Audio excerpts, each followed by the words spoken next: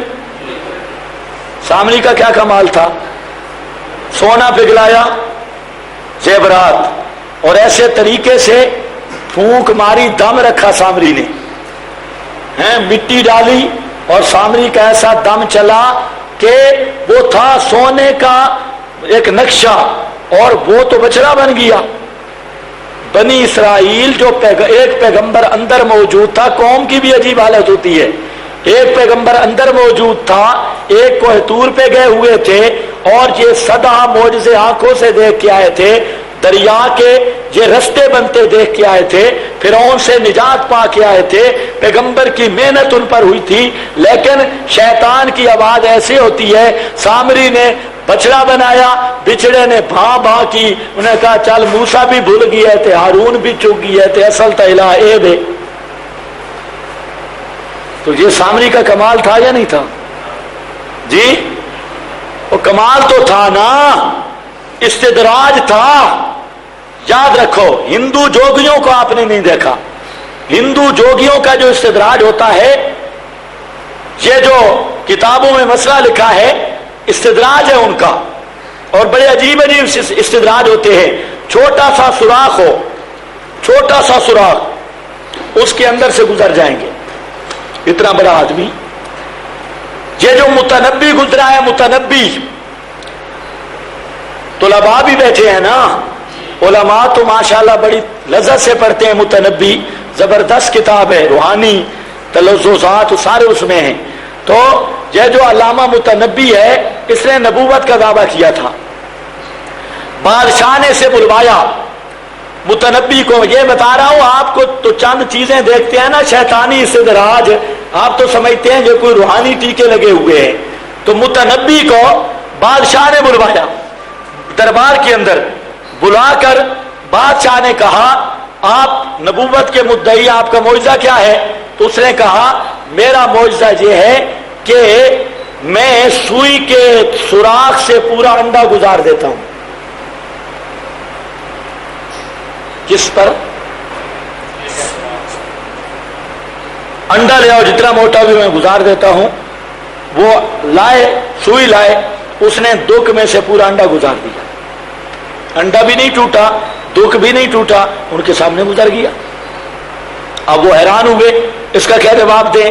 تو اس طرح کے استدراج تو کافر کے ہاتھ پہ بھی ہوتے ہیں۔ آپ نے نہیں واقعہ سنا کہ جنید بغدادی رحمت اللہ علیہ فرماتے ہیں اگر ایک آدمی سمندر کی سطح پہ چل رہا ہو، یا ہوا کے اندر اڑ رہا ہو، یا سطح سمندر پہ چل رہا ہو، اگر اس کا عقیدہ یا عمل